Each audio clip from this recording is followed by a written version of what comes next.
Namo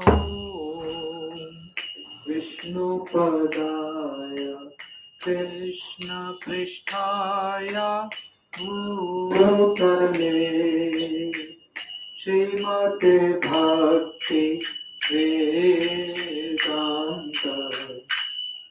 Swamin iti namine Namaste Saraswati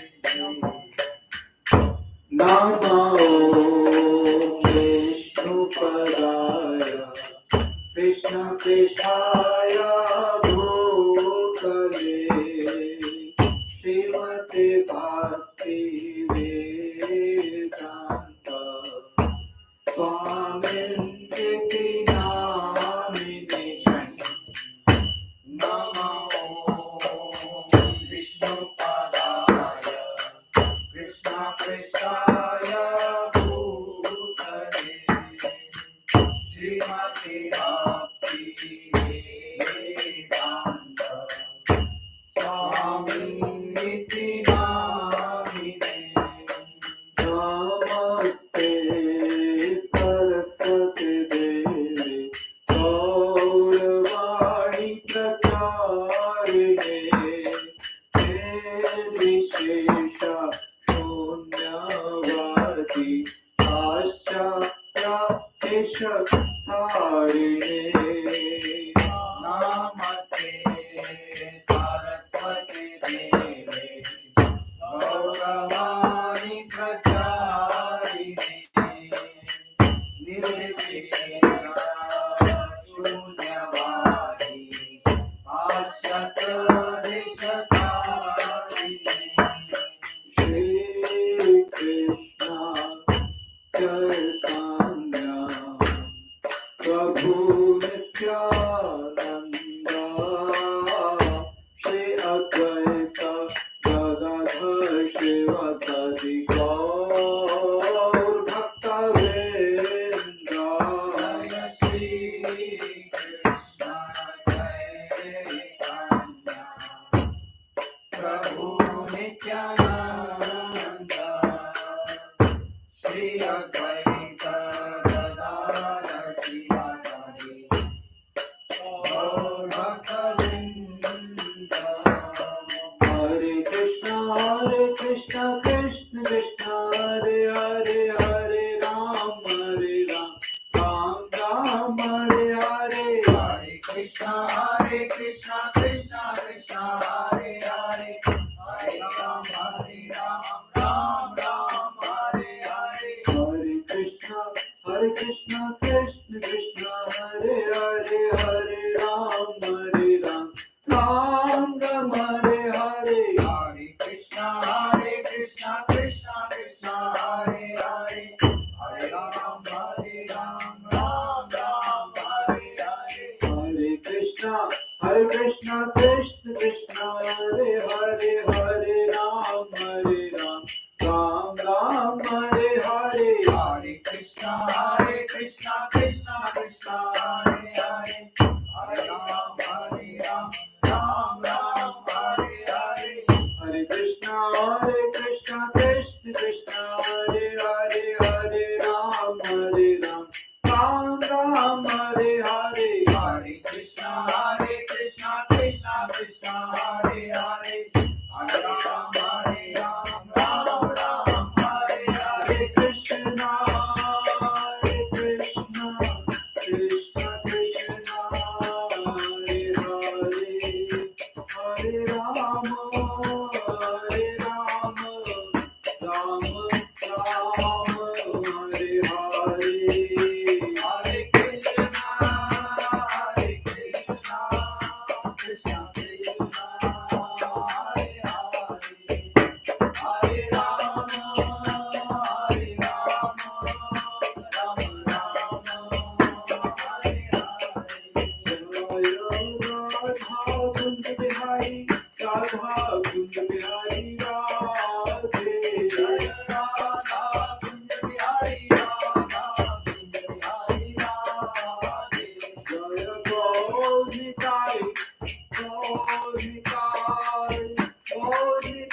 संकीर्तन यज्ञ की जय, श्रील प्रभुपाद की जय, गौर प्रेमानंदे।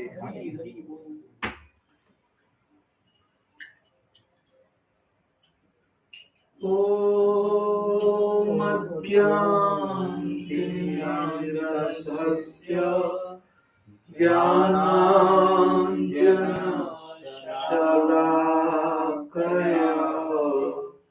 चक्षुरुन्मीलितं येन तस्मै श्रीगुरवे नमः। श्रीचैतन्यमनोभीष्टं स्थापितं येन भूतले स्वयं रूपा कदा मह्यं ददाति स्वपदान्तिकम्। वन्देऽहं श्रीगुरो श्रीयुतपदकमलं श्रीगुरो वैष्णवांश्च श्रीरूपं साग्रजातं सहगणा रघुनाथान्वितं तं सजीवम् साद्वैतं सावधूतं परिजनसहितं कृष्णचैतन्यदेवं श्रीराधा कृष्णपादान् सहगणा ललिता श्रीविशाखान्वितांश्च। हे कृष्णा करुणा सिंधु दीनबंधु जगत्पते गोपेशा गोपिकान्त राधाकान्त नमोस्तुते। तप्त कांचन गौरांगी राधे वृंदावनेश्वरी वृषभानुसुते देवी प्रणमामि हरिप्रिये। वाञ्छाकल्पतरुभ्यश्च कृपा सिन्धुभ्य एव च पतितानां पावनेभ्यो वैष्णवेभ्यो नमो नमः। नमः ॐ विष्णुपादाय कृष्णप्रेष्ठाय भूतले श्रीमते भक्तिवेदान्त स्वामिनिति नामिने। नमस्ते सरस्वते देवे गौरवाणी प्रचारिणे निर्विशेष शून्यवादी पाश्चात्य देशतारिणे। मूकं करोति वाचालं पंगुं लंघयते गिरिं यत्कृपातमहं वन्दे श्रीगुरु दीनतारिणम्।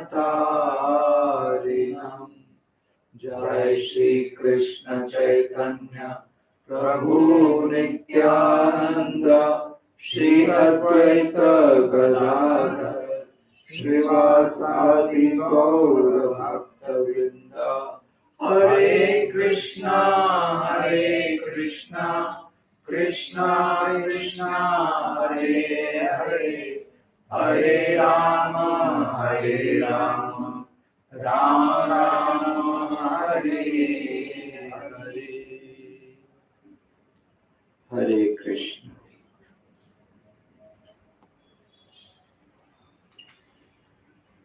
Srimad Bhagavad Gita as it is, Chapter 1, Observing the armies on the battlefield of Kurukshetra.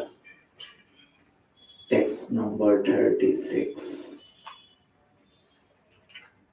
पापमेवाश्रये तस्मान् हत्वैतानाततायिनः तस्मान्नर्हा वयं हन्तुं धार्तराष्ट्रान् सबान्धवान् स्वजनं हि कथं हत्वा सुखिनः Shyam Madhav. Translation. Sin will overcome us if we slay such aggressors. Therefore, it is not proper for us to kill the sons of Dhritarashtra and our friends. What should we gain, O Krishna, husband of the goddess of fortune? And how could we be happy by killing our own kinsmen? So we read the purport partially in the last class.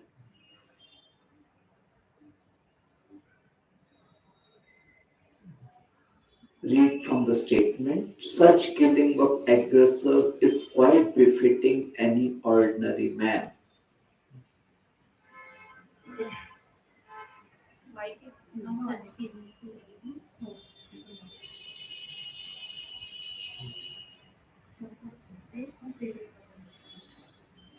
Such killing of such killing of aggressors is quite befitting any ordinary man, but Arjun was not an ordinary person. Wait, turn on the mic. Okay, just keep the mic on. So, Arjuna was not an ordinary person. Ordinary person has responsibility for his own family, that's all. Arjuna is not an ordinary person. He has responsibility of the whole kingdom. Okay. So such killing of aggressor is befitting any ordinary man also. What to speak of a person like Arjuna who is responsible for the whole kingdom? He must kill. It is his responsibility. Read further.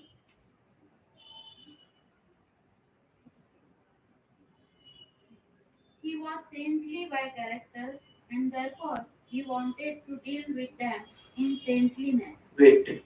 Why this mic is not working? Check. Low battery. So no, if low battery.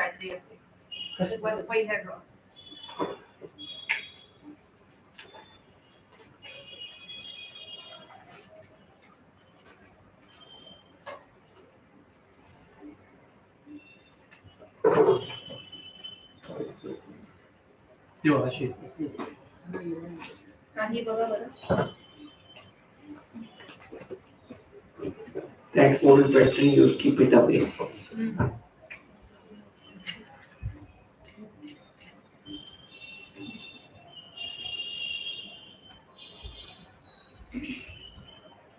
Doesn't work.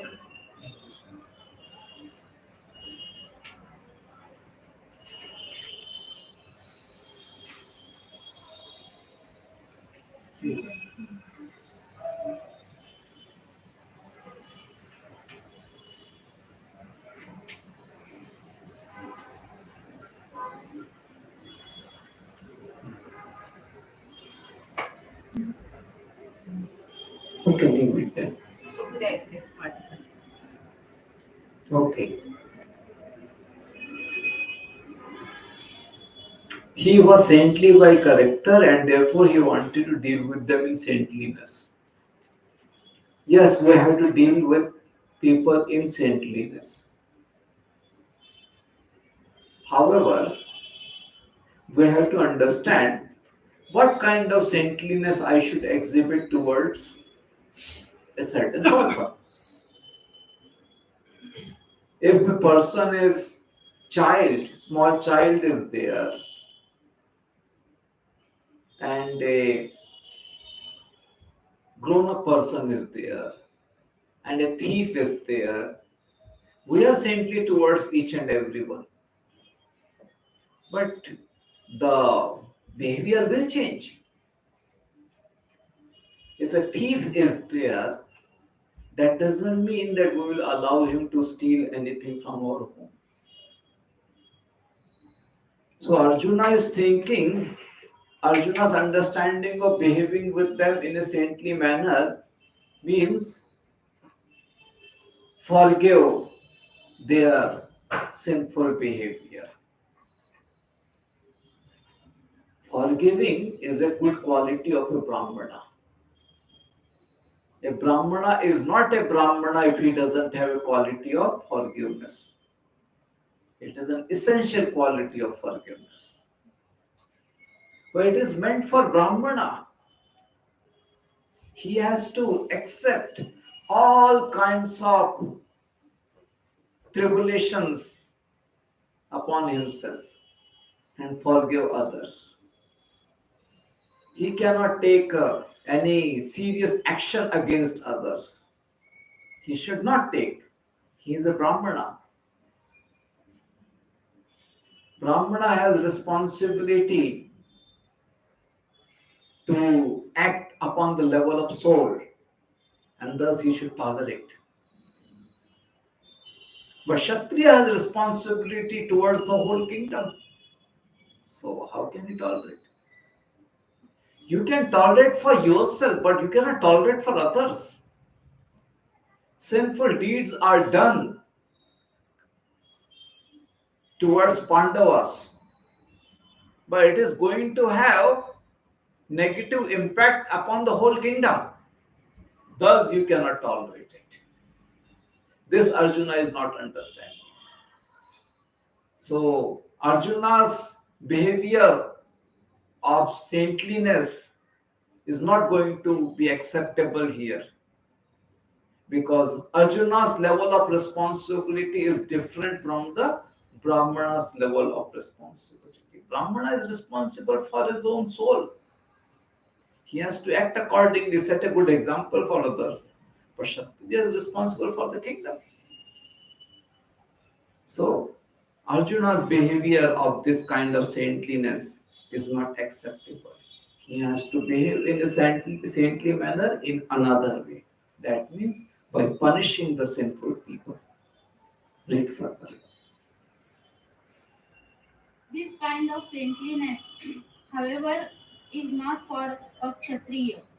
Although a responsible man in the administration of a state is required to be saintly, he should not be cowardly. Wait, he should not be cowardly. That means he should not be fearful to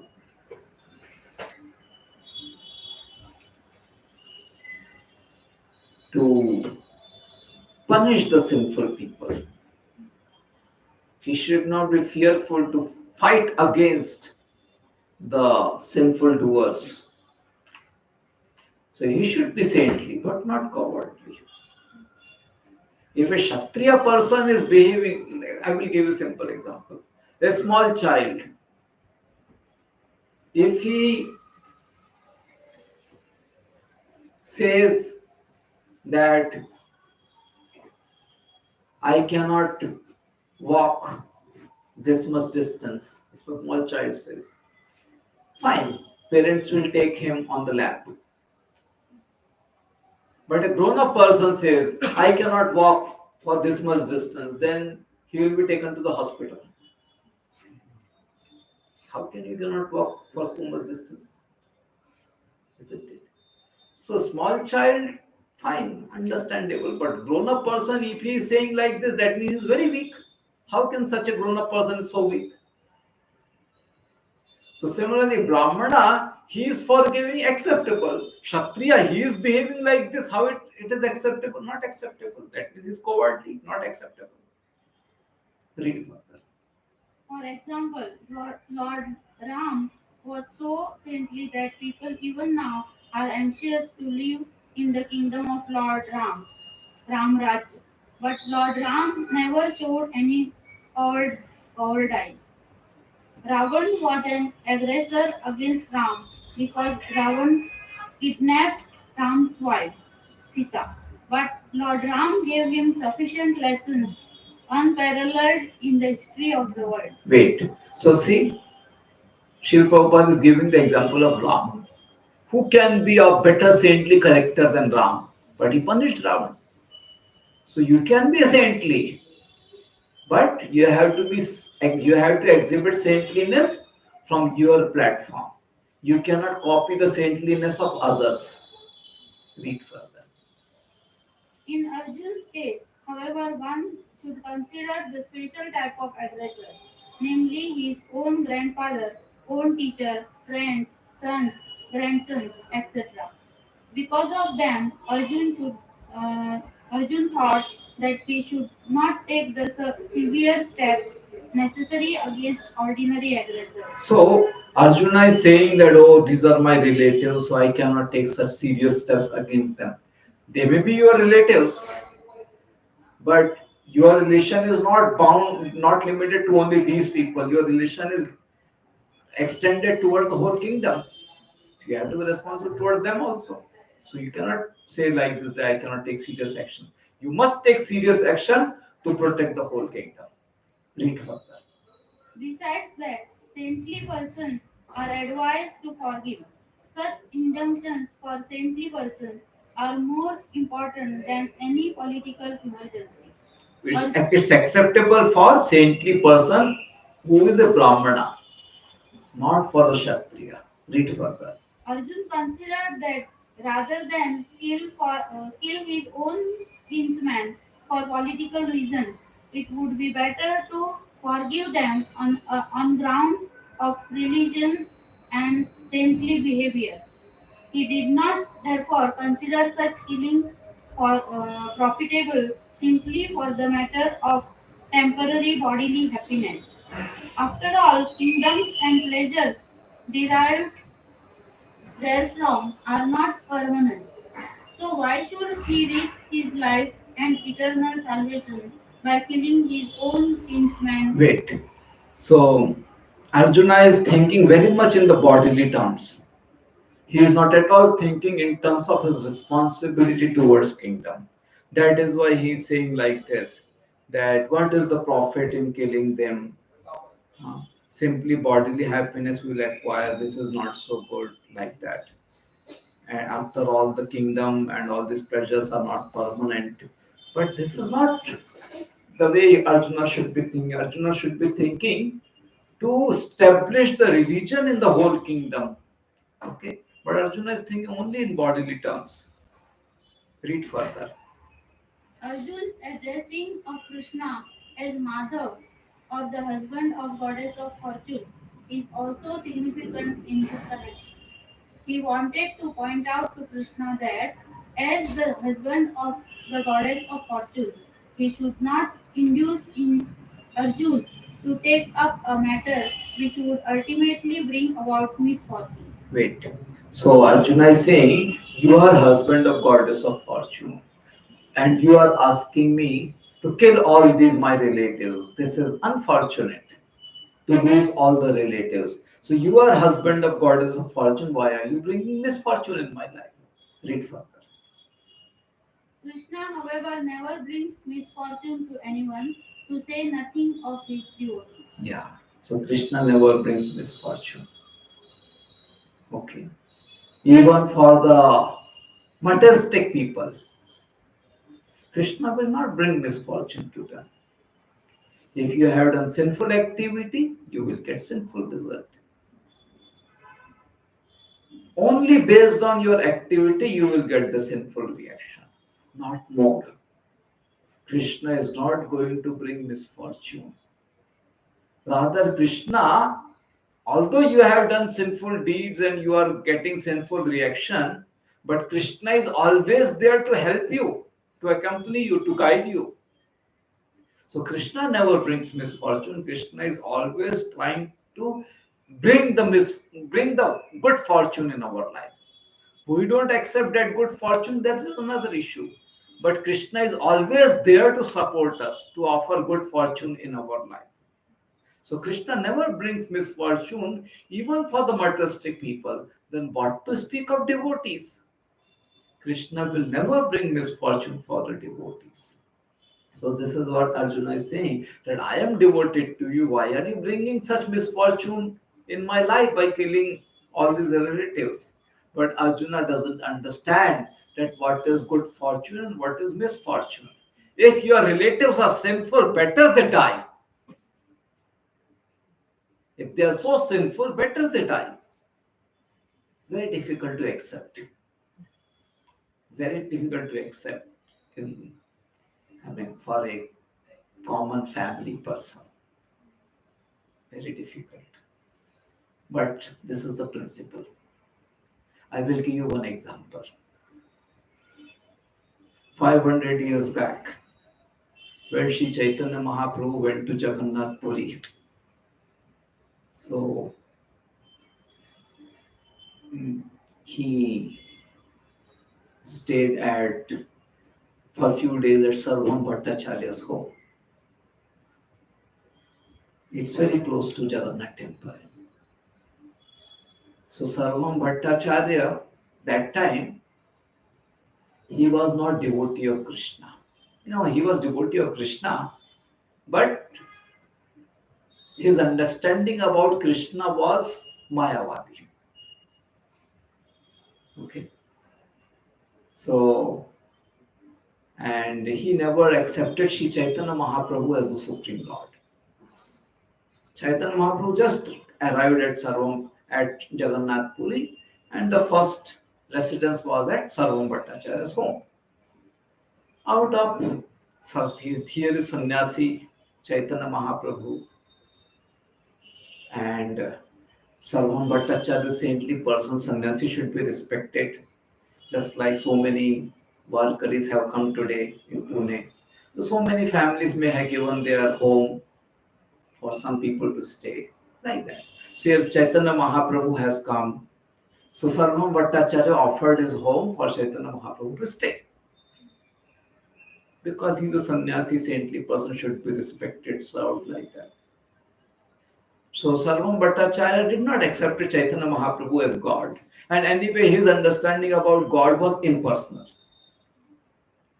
So around in 7 days, Chaitanya Mahaprabhu stayed for around 7 to 8 days at Sarvam Bhattacharya's home. And during that time, Sarvam Bhattacharya realized that Chaitanya Mahaprabhu is God. So that is another story how he realized. But he realized. And he became devotee of Krishna as Sri Chaitanya Mahaprabhu taught, and he accepted Chaitanya Mahaprabhu also God. Now, Chaitanya Mahaprabhu's son in law, okay, that time he was also staying in the same family. Houses were big that time, joint family. Okay. So son in law was also staying there.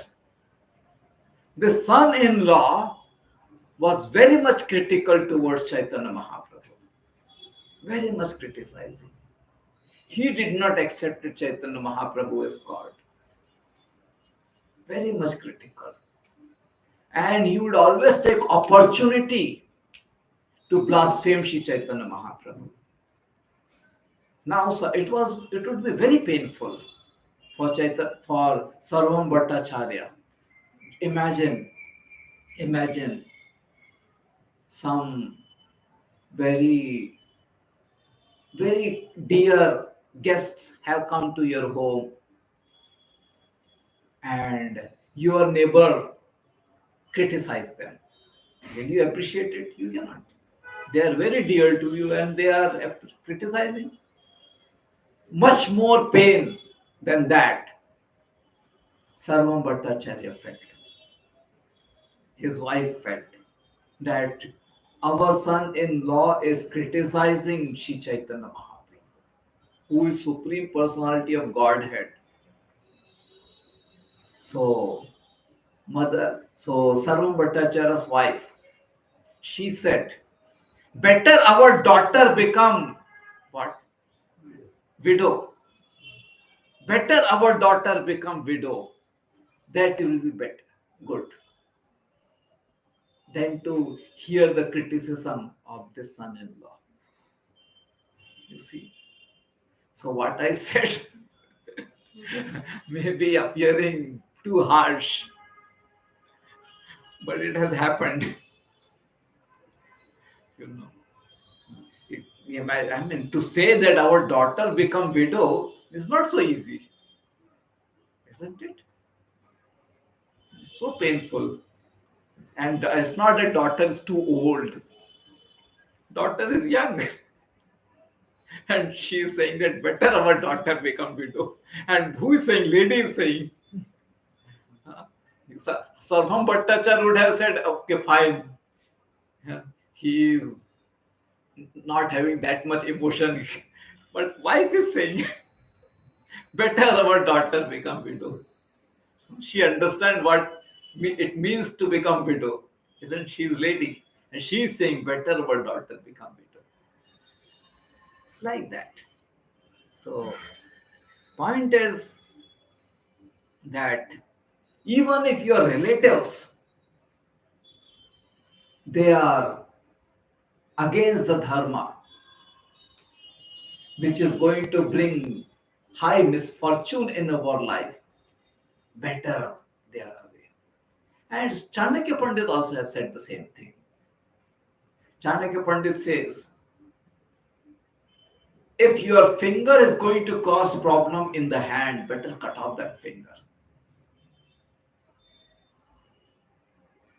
If your hand is going to cause the problem to the whole body, better cut off that hand. If one person in the family is going to cause the destruction of the whole family, better take out that member out of the family.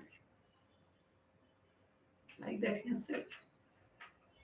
And Vidura also advised the same thing to Dhritarashtra. This son Duryodhan is going to be cause of the destruction of the whole dynasty. This son is small, discard this small son right away. But Dhritarashtra, out of parental affection, he did not do so. He did not follow the Vidura's advice. And then he saw the whole destruction with his own eyes. So, like that. So, if even if your family members, they are going to ruin, they are going to be the cause of high ruination of your spiritual life or some heavy trouble, then you may have to take this decision. Now, in Arjuna's case, so many attempts were made to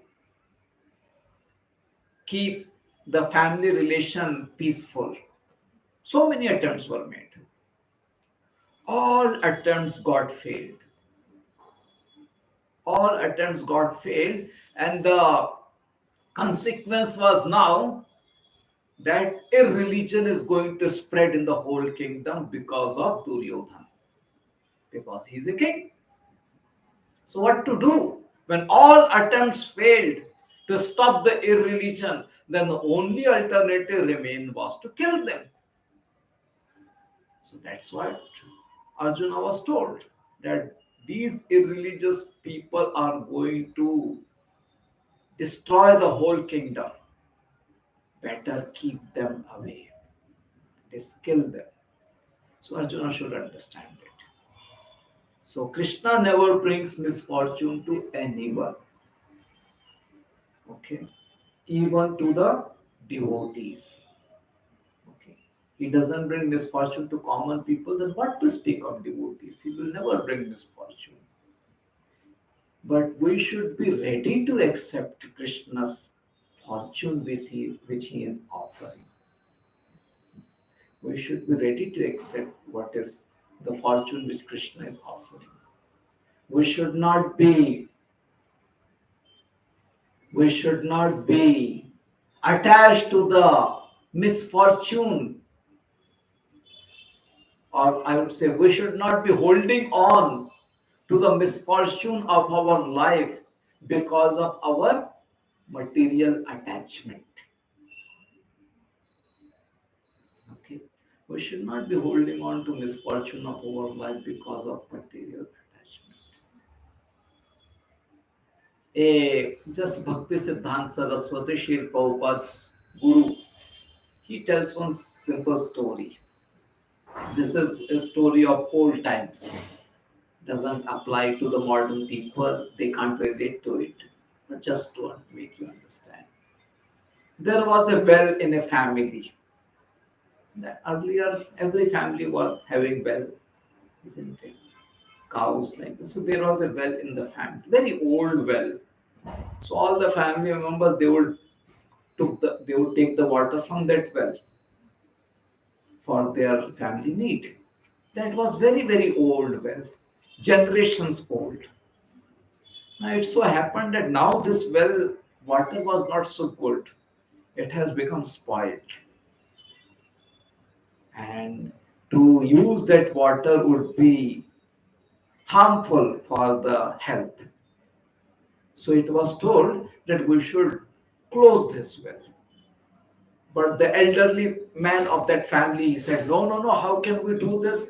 Our generations have used this well for taking of water for our family use. No, no, it can't be done like that. See, generations have used it, so he is exhibiting that attachment to the well at the cost of the bad health of the family member. This is not good, isn't it? So similarly, Arjuna is showing his attachment to the relatives at the cost of the spread of a religion in the whole kingdom. This is not good. So we should understand that don't allow your attachment to be the blockage in your spiritual growth, in your good fortune. Don't allow your attachment. Okay? So Krishna never brings misfortune. We bring the misfortune in our life by holding on to our attachments. We bring misfortune. Krishna is always there with us. Due to our sinful deeds, we accept lower and lower bodies. So many sinful reactions we get because of our sinful deeds. And Krishna still accompanies us. Krishna still guides us. For hundreds of lives, we have not listened to Krishna. But still, Krishna never gives up hope upon us. This is Krishna's mercy upon us. So much support Krishna is offering to us. So, Krishna never brings misfortune. Krishna is always supporting us. We are the one who do not accept Krishna's fortune. Okay. Next verse. यद्यप्येते न पश्यन्ति लोभोपहत चेतसा कुलक्षया कृतं दोषं मित्रद्रोहे च पातकम् कथं न ज्ञेयमस्माभिः पापादस्मान्निवर्तितुम् कुलक्षया कृतं दोषं प्रपश्यद्भिर्जनार्दना. Read the translation. O Janardhan, although these men, their hearts overtaken by greed, see no fault in killing one's family or quarreling with friends, why should we, who can see the crime in destroying a family, engage in these acts of sin? Yes. So Arjuna is extending his argument by saying, Kauravas, they don't understand that this is sinful to fight with our own relatives. At least we understand. They don't understand, so they are misbehaving. We understand. How we should not be misbehaving. So he's saying that they are greedy people and they don't see any fault in quarrel.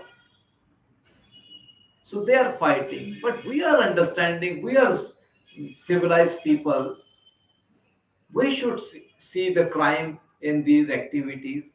So we should not commit such sinful activities of fighting with our own relatives. So like this Arjuna is seen. But Arjuna is not understanding the higher perspective of protecting religion in the whole kingdom. He is not speaking on that platform. He is speaking only on the lower platform. Read the purport. A Kshatriya is not supposed to refuse to battle or gamble when he is so invited by some rival party. Wait. The Kshatriya is not supposed to refuse battle or gambling. Battle or gambling. Gamble. Gambling, you understand. So it is one of the pillar of sinful activity, gambling. So Kshatriya is not supposed to refuse to battle or gambling if he is invited. So this is the general principle. Okay. The Kshatriya is not supposed to refute. Now, this is a general principle, but this is not the highest principle. Highest principle is to establish religion in the whole kingdom. That is the responsibility of the king to establish the religion in the whole kingdom. So, to achieve this highest principle, if my kingdom, protection of my kingdom is at stake, then I will fight. Okay? He has to fight. To establish the religion in the whole kingdom, if it requires to do gambling, then he has to do. But if that situation comes, then otherwise, no. See, Mahabharat war took place. But Krishna tried to so many ways to not come to the situation that war happens. Okay. So yes, if it is challenged, it could be accepted for the protection of kingdom. Otherwise, such fighting, gambling, these are not the good things. These can be used only as the ultimate resort. That's all. So, this is a general principle, not the topmost principle. Read further. Under such an obligation, Arjun could not refuse to fight because he had been challenged by the party of Duryodhana. So, yes, Duryodhan has challenged him. So, from that perspective, Arjuna should fight him. But this is not a very high reason to fight. The high reason to fight is to establish the religion in the kingdom. Read further. In this connection, Arjuna considered that the other party might be blind to the effects of such challenge. Arjun, however, could see the evil consequences and could not accept the challenge. See, if only challenge would be the reason to fight, if only the challenge would be the reason to fight, that they have challenged, so what to do? I should fight. If the challenge would be the only reason to fight, then Arjuna's denial of fighting is acceptable. Because why to fight just because of challenge? Isn't it? So from that perspective, Arjuna is right. But that is not the perspective. Perspective is much higher. Read further. Obligation is actually binding when the effect is good, but when the effect is otherwise, then no one can be bound. See, obligation is binding when the effect is good. And what is good effect? Religion. Challenge is binding if the effect is good. If that is not good, then why to be bound by that? So this is the statement. So that's why I said this is not the highest principle. Highest principle is that effect should be good. There should be religious kingdom. That should be the effect. Read further. Considering all these pros and cons, Arjun decided not to fight. Yeah. So if this lower perspective is there, Arjuna's decision is okay. But lower perspective is not there. Perspective is much higher to establish religion in the kingdom. Next verse. Kulakshaye pranashanti kula dharma sanatana dharme nashte kulam krishnam dharmo bhi bhavatyuta. Next person read. which, Translation. with the destruction of the dynasty, the eternal family tradition is vanquished, and thus the rest of the family becomes involved in irreligion. Yes. So Arjuna gave so far three reasons. First reason he gave about compassion towards the family members. Second reason he said that no benefit in fighting with the relatives. And third reason he said sinful to fight with the relatives. Now Arjuna is stating fourth reason here. He is saying that if the fighting takes place, so many family heads will be killed. And when these family heads will be killed, no one will be there to protect these families. No one will be there to guide these families towards religion. So these families, being unprotected, will not practice the religion. They will become irreligious. Okay? They will become irreligious.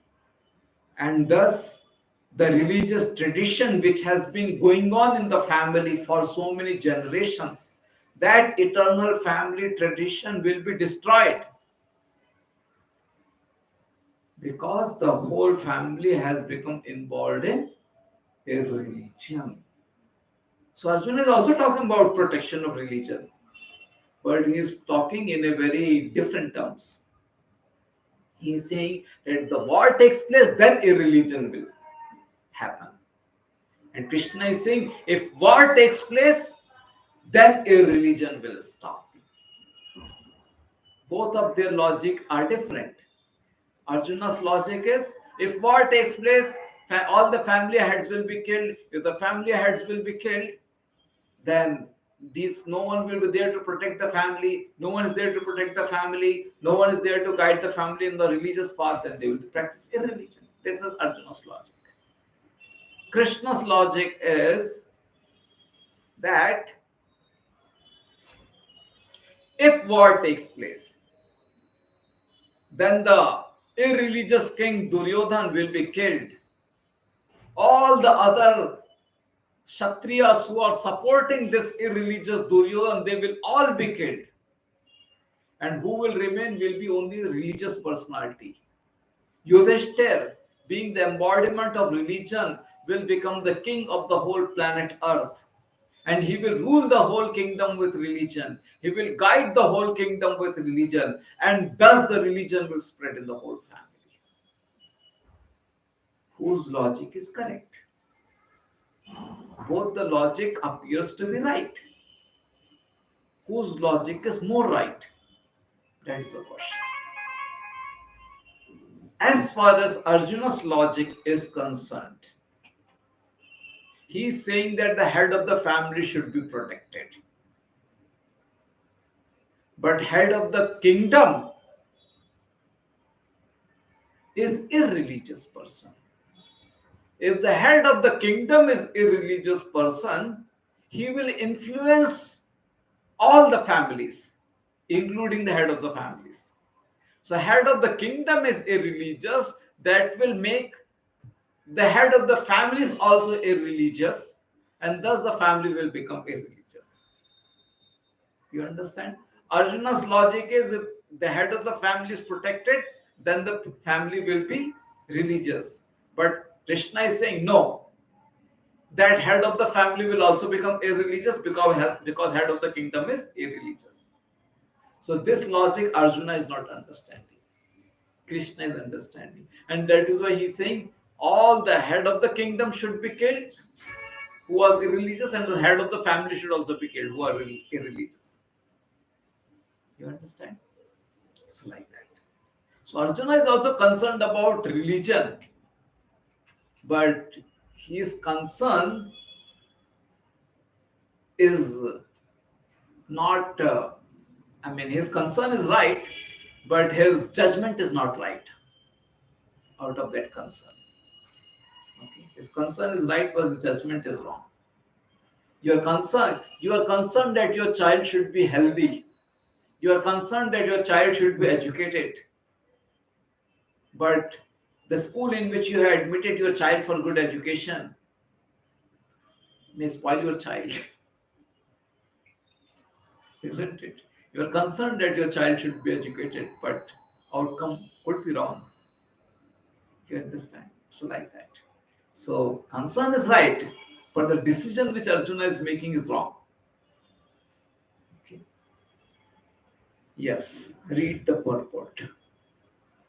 In the system of Varnashram institution, there are many principles of religious traditions to help members of the family grow properly and attain spiritual value. Wait. So Varnashram means four Varna and four Ashrama. Okay. And for each Varna and Ashrama, there are principles. Grahastha ashram has many principles to follow. Brahmachari ashram has many principles to follow. A teacher has many principles to follow. Okay. Of course, people don't practice all these principles in the modern times. And that is why people are troubled also. A student has his own principles to follow. So anyone should practice their principles. And when you follow these principles given in the scriptures, then the family members or everyone, they grow properly both in moral and spiritual values. If you follow the principles, you grow properly in developing moral and spiritual values. For example, uh, if you follow the principle that you will bow down to God every day, then naturally the spiritual value of devotion towards God will increase. If you never bow down to God, if you never visit a temple, how the spiritual value of faith towards God will come? So if you practice the principles, moral values and spiritual values grow. All right. If father is respecting his father, if father is respecting his father, then naturally child will also develop the value of respecting his own father. I will tell you one small story. This, a father was looking in a telephone directory. You will be knowing this story. It's the story. Father was looking in a telephone directory. The child asked the father, "What are you looking?"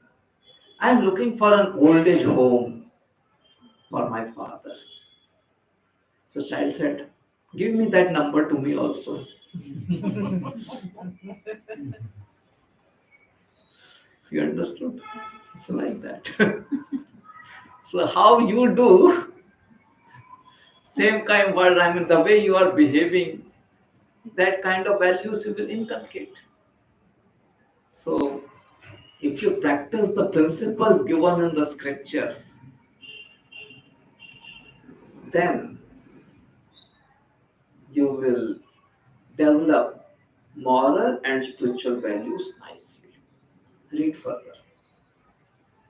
The elder members are responsible for such purifying processes in the family, beginning from the birth to death. Yes, because elderly people are experienced, they know everything, so they can advise nicely for such purification process.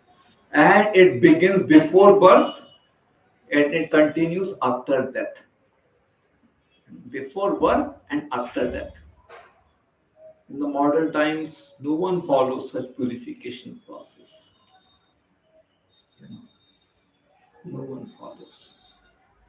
They don't understand that there is something called purification needed. No one understands. People feel that bathing is the purifying process. It is not even included in the purifying process. It is it is a part of life which has to be practiced, but this is not considered under the purification process. When you bathe yourself, you are purifying only your gross body. The purification processes which are talked here are referring to subtle body, your mind, intelligence, ego. For that purification process is required. And that is why, how many I forgot, there are around 14 to 16 sanskaras are there before birth and after death. Total 14 to 16 sanskaras are there. Hmm? 16? I forgot. So like that. Out of this 16, 11 are done by the age of 10. But hardly anyone does. No one does it. So these sanskaras are important for the purification of subtle body. Gross body purification must be there. But even that has been neglected in the modern times, isn't it? People, even educated people, they don't understand its value. And I see so many times people, they will take bath in the afternoon. How can you eat before taking bath? They will do all their activities, everything, and in the afternoon or sometime when they will find time, then they will take bath. So like that. So even this important step to purify your gross body, that people are neglecting. People are going to gym for their good health, but what about bathing? It is also necessary for your good health. That they don't understand. So like that. So in Kali Yuga, people have become very much neglectful towards these purifying processes. Read further. But on the death of the elder members, such family traditions of purification may stop, and the remaining younger family members may develop irreligious habits and therefore lose their chance of spiritual salvation. Yeah. So elderly person has the experience, has the knowledge. If that elderly person dies, then who will guide the remaining family members? How they will be purified then? And if they will not be purified, how they will move, proceed towards spiritual goal. So that is the concern Arjuna is exhibiting, which is very right. That if the elderly member dies, everything is spoiled. So elderly members are supposed to be protected, and that is why in the Vedic civilization, elderly people, old people, and the Brahmanas, they should be protected so that they can guide the society nicely, they can guide the families nicely for the purification, for the religious wisdom. So elderly people have important role to play. So earlier in the Gurukul, who would be the teacher? Not the young person, not the unmarried person, as is the modern situation. The elderly person, you know, elderly person would be the teacher in the Gurukul. And when such elderly person would be there in the Gurukul as a teacher, because he is elderly, naturally he needs help. And all the children, small children in the Gurukul, they would be naturally inclined to serve him. He is elderly. You know. So that was the system. But things have changed too much now in the modern times. It all happened during Britishers' time. They stopped all the Gurukuls. And when something is stopped and is not carried for generations, then you forget the whole system. And we have forgotten the whole system. Just some traces we understand, right? But we have almost forgotten the whole system. It's very difficult to bring back the system. Very difficult. Only when Pralaya will come and Krishna again establishes everything, then only it will come. Now it's very difficult to revive back. Read further. Therefore, for no purpose should the elder members of the family be slain. Yes. So elderly people should be protected. There should not be any reason to kill them. No, never. They should always be protected. Okay. But here the elderly person is the cause of the irreligion in the whole kingdom. So he should be killed.